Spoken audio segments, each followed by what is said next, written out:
Time to do a little cleanup on my Tern folding bike. I haven't cleaned the hinges in a while, and it's not creaking, not making any noises that way, but definitely greasy, grimy. I have a couple different products. On the heavy dutier parts, I'll use some oven cleaner, and I will service these pivots afterwards. I haven't cleaned this area in years.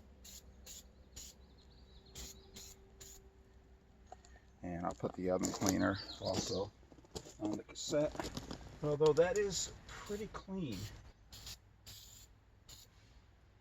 Yeah. And so yeah, that ain't a problem there. And then I just get this at the supermarket. Kaboom! See, doesn't hurt the paint or anything. It's actually pretty mild. It's a house cleaner, but foaming.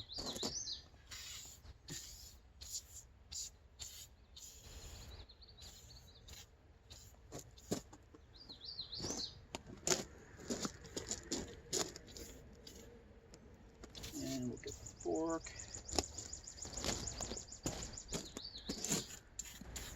I'm not too worried about the wood and the fenders. That'll work good.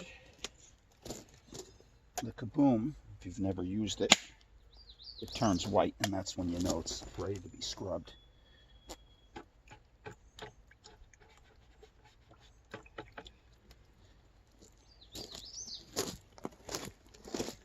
And I just got a stiff brush. Oh yeah, there we go. That stuff's pretty gummed up in there.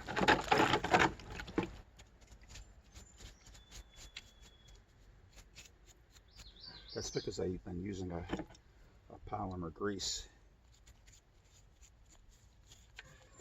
inside the pivots here, and that's why it's not coming off easy.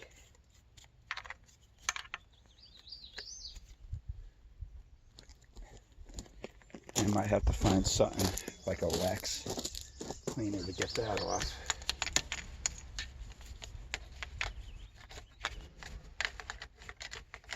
There we go.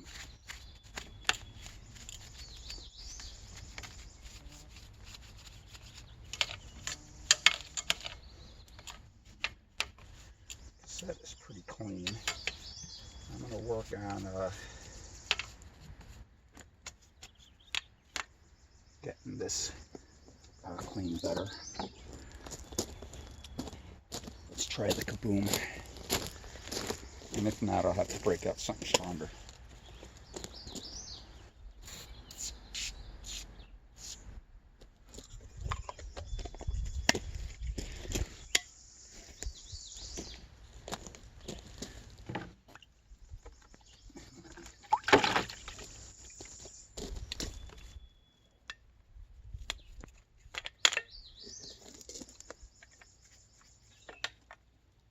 And the pivot up here is actually very clean already, which is nice.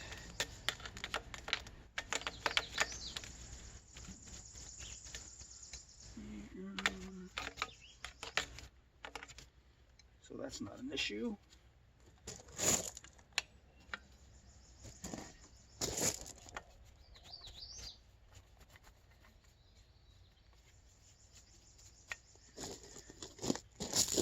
And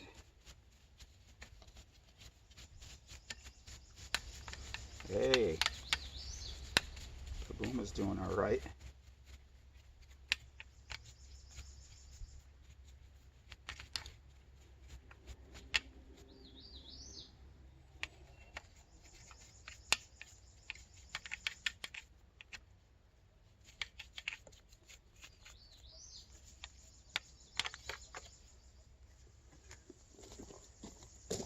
All right, happy with that. I have my Ryobi Easy Clean. Should put a battery in first. Okay. Hopefully the battery I have is big enough. I do have bigger batteries, just they're charging.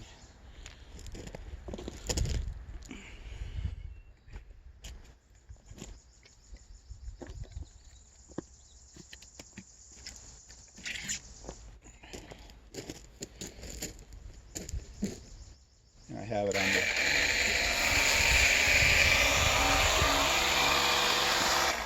the rinse function. So it's not full high power. It's probably garden hose pressure.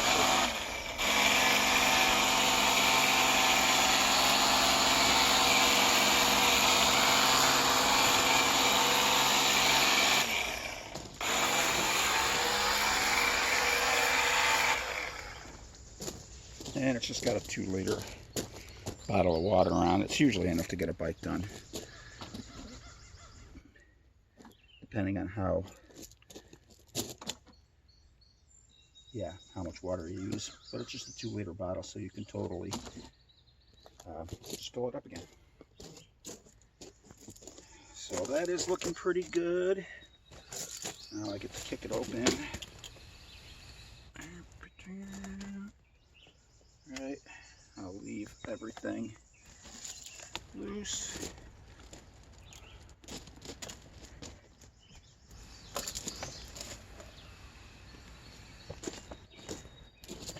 And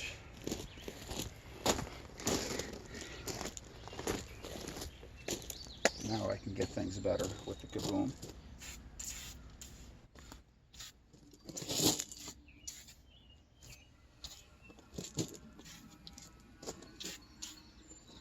And I'll get both sides like that. I'll probably have to refill my bottle, which is okay.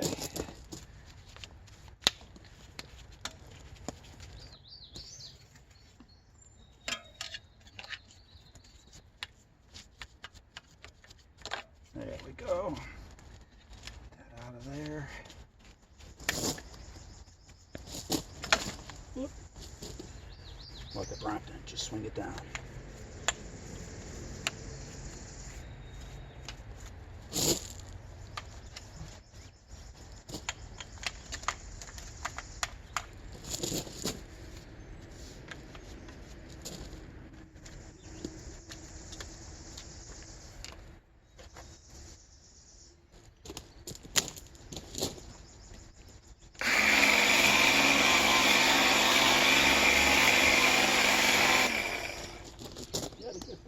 There.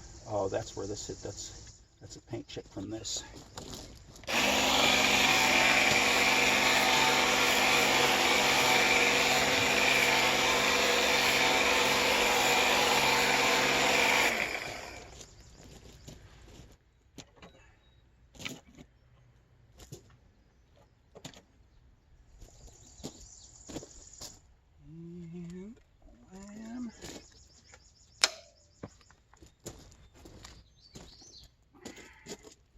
I'm not locking the pivot because I want to get in there and put some grease in it.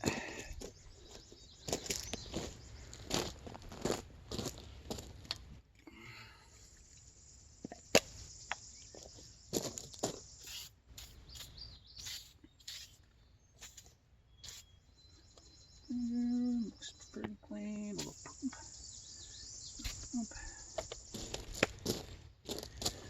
I should let the Kaboom sit for a little bit, but the bike overall, I'm feeling pretty good about the cleanliness that's happening.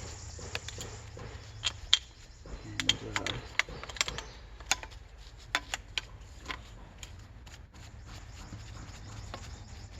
yeah, the rims are also pretty clean.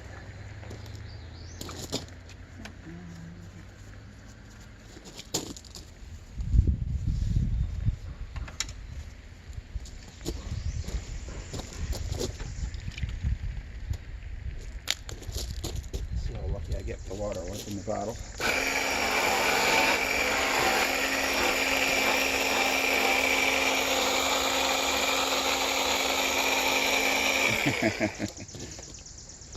Almost.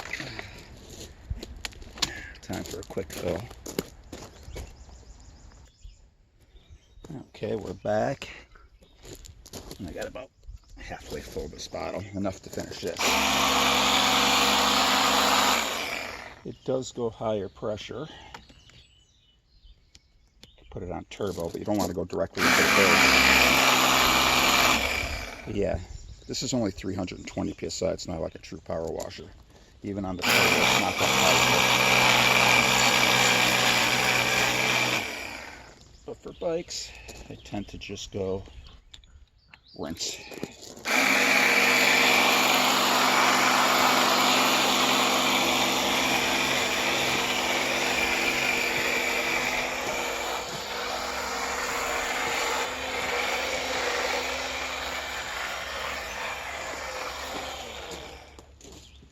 There we go.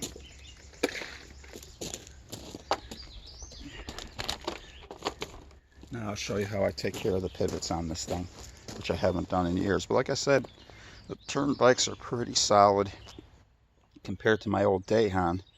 Dayhan creaked a little bit more often. The hinge on the Terns are a lot bigger and wider, stiffer, so they creak a lot less. This was a daily rider for me, place I lived before, so I had to service it more often. Now I don't ride it as much, but when I do, I totally enjoy it. All right, let's get to some servicing. All right, now it's time to take care of the pivots. Well, I'm going to say the mating surface, because the pivot here is in good shape, so I don't need to take that apart. The main pivot here is nice and smooth, and there's no play, so there's no need for me to lube or oil that. And if you had to, you would just unbolt it, but you got to watch out down here because there's a pressing nut. But and then there's two nylon washers. And but yes, all I ever do is make sure that they're tight. I'll stick an Allen wrench on it. But you can see, no noise, nice and smooth, no play. That's good. But the creaking happens inside here.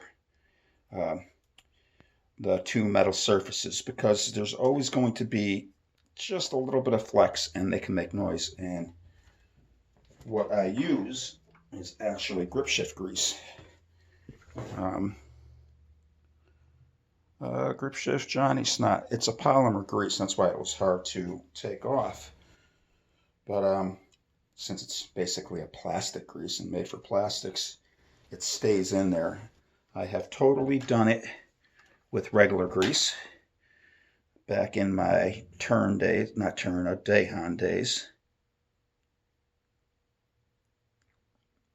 And I fill up both of these. Boom. I'll put some on this tab right here. See, there's two tabs. There we go. And I'll just put a little on there. Hard to do like this, but that's okay. Boom. And then I put it together a couple times.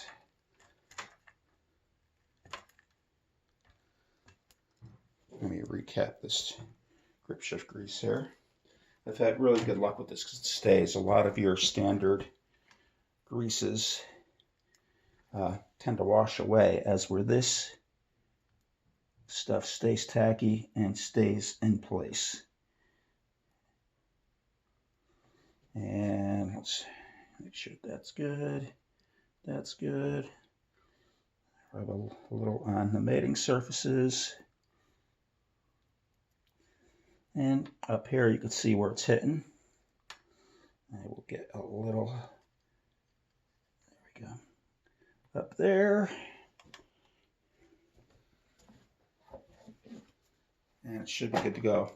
I probably over tighten my clamp, so it needs quite a bit of force. But that's me, I want it tight. That's why I got that little chip there. This has got a lock, so you gotta undo that. I wonder if I put a piece of felt there. I have a piece of Velcro. I'm going to stick it there, make sure it clamps. Let's see. Even better, I found these clear protective stickers. You can get them on Amazon for bulk for a few bucks. I'll pile up a couple. The good thing is I already know where the mark is, so I'll use the little round ones. But first thing I'm going to do is wipe off that area with some rubbing alcohol. Is that what they call this stuff? First aid, isopropyl alcohol. I guess I used to call it rubbing alcohol, I guess. I could have just stuck it on there, but I just know stickers in general stick better when you clean the area. I'm going to double up 2 of these round ones, but as always I put it down. Can't find it. Here we go. There is one. The second one over the top never sticks right because my fingers have been all over it. That's okay. And trying to get it perfectly around and center the second time. Not horrible.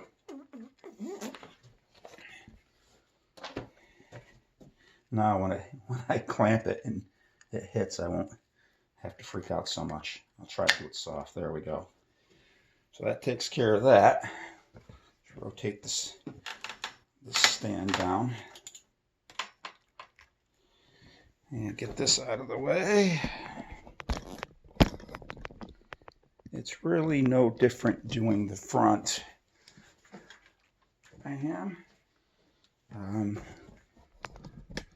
Basically, I need to wipe that out. I'm going to put, you could see some of the remnants of the old stuff in here and in there. Do the same thing. So I'm just going to leave that like that for now. See how close I can get you in there and still have workspace. And get me a semi-clean rag. I can already see I gotta move it away. There we go. I'm just gonna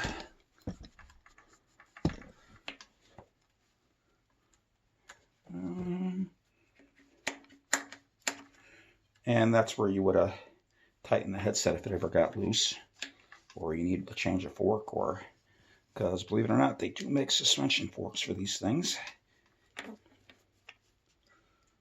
A little bit of sharpness from the casting, but oh, it's a rubber washer in between where it pinches. Nice. I don't think I ever noticed that before. Okay.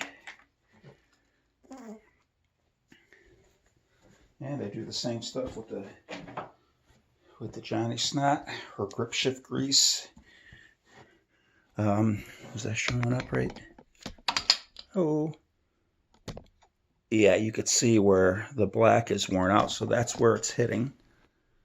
And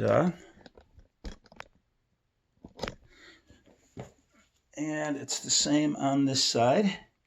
So I'll just get a nice little bead going there.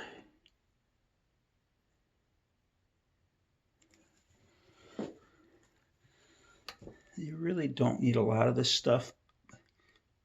And this applicator doesn't give you a lot of this stuff because it's not made to do that.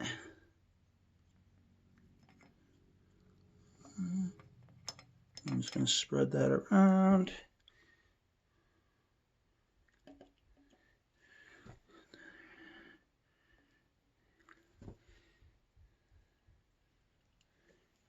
And same type of thing.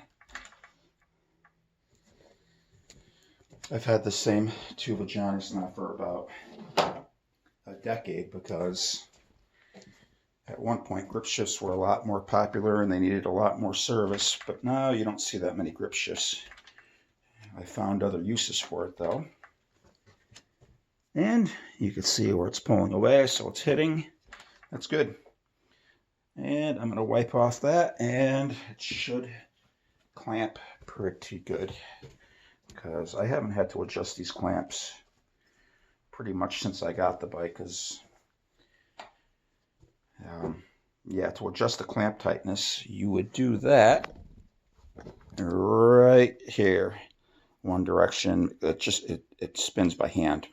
Well, it used to spin by hand, but basically a little wrench, rotate it one way. I'm pretty sure if you make it longer, it's harder to clamp. I'd have to experiment with that. It's one or the other, but right now you can see it's pretty tight, so I like to keep it that way.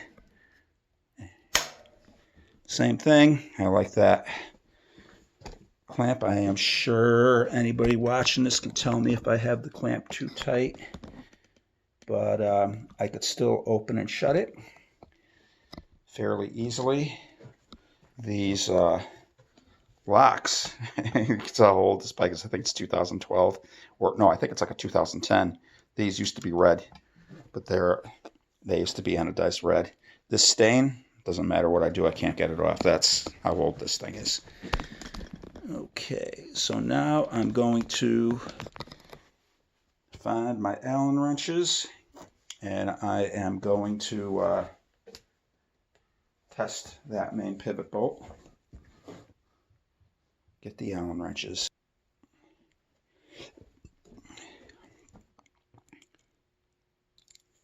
So here I am. I don't have the torque number.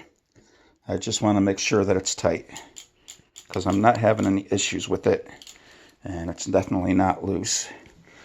I know that on my old Dahan, which is actually the guy who runs Tern, which is his father's company, when you swung this open, there was a little grease injection port there, so you can grease it. I always thought that was cool. This doesn't have that, but this is also double the size and stiffness. And like I said, when I clamped it open, it still runs totally smooth. I think a lot of that has to do with I don't open it and shut it as often as a lot of other people with these type of bikes. I've always been fortunate enough to where I didn't have to, unless I was putting it back in my car, and which does happen, just not as often. If I lived in Manhattan or Boston or Philly, and I had to open and shut it all the time for trains, this pivot would probably be loose already by now. But I have probably an eighth of the opening and shutting that other people that have them do. That's because I had my basket on there. Still a little stain there, but way better than it was. And yeah, this top one here, I also like pretty tight. And that way my handlebars don't twist. And let's see.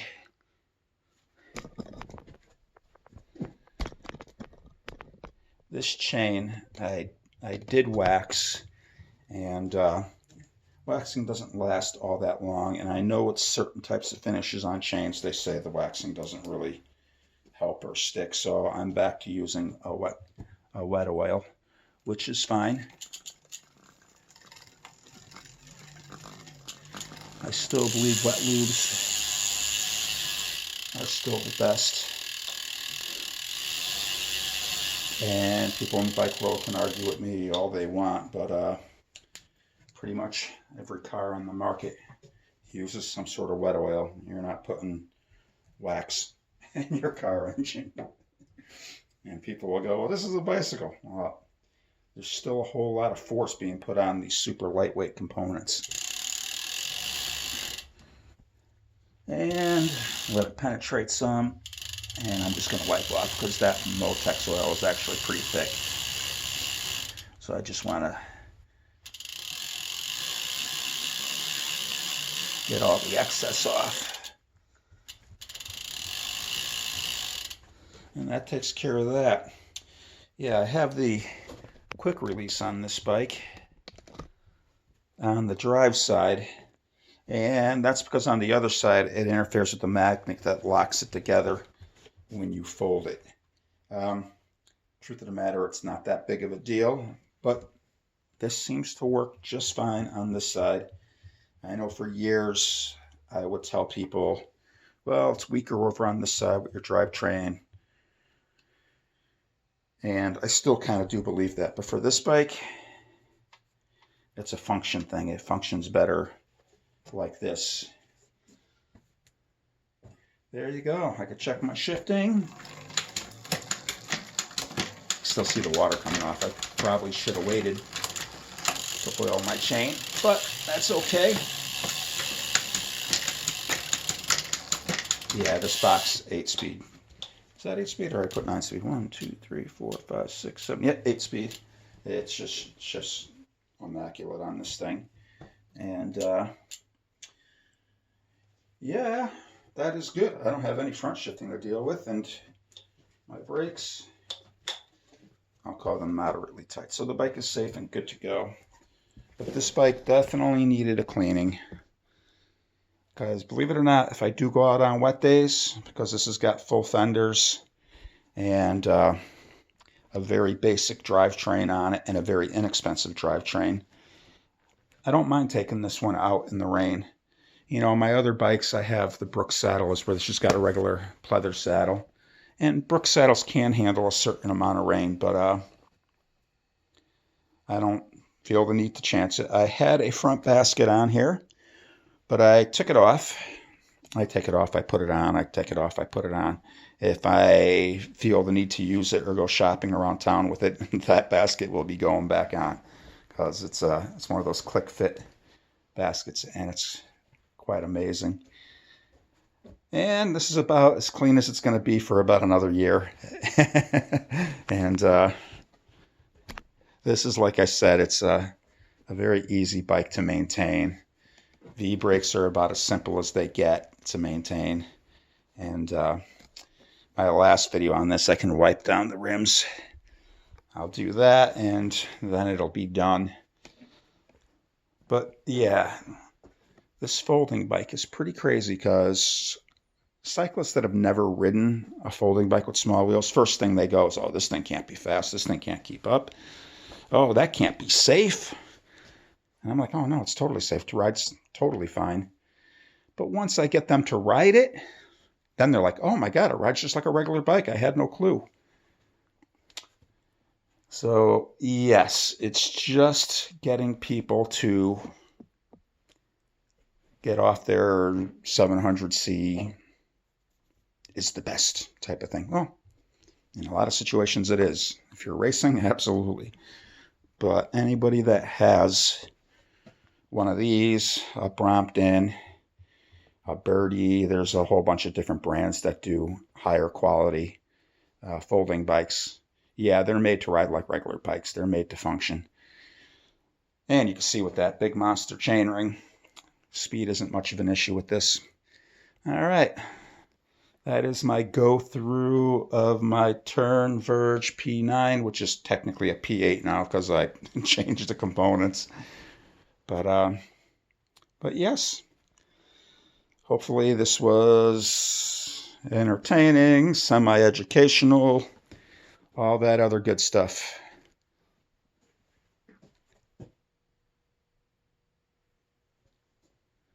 The newer model of this comes with discs. I should have waited a couple of years. Now the V-brakes absolutely work fine.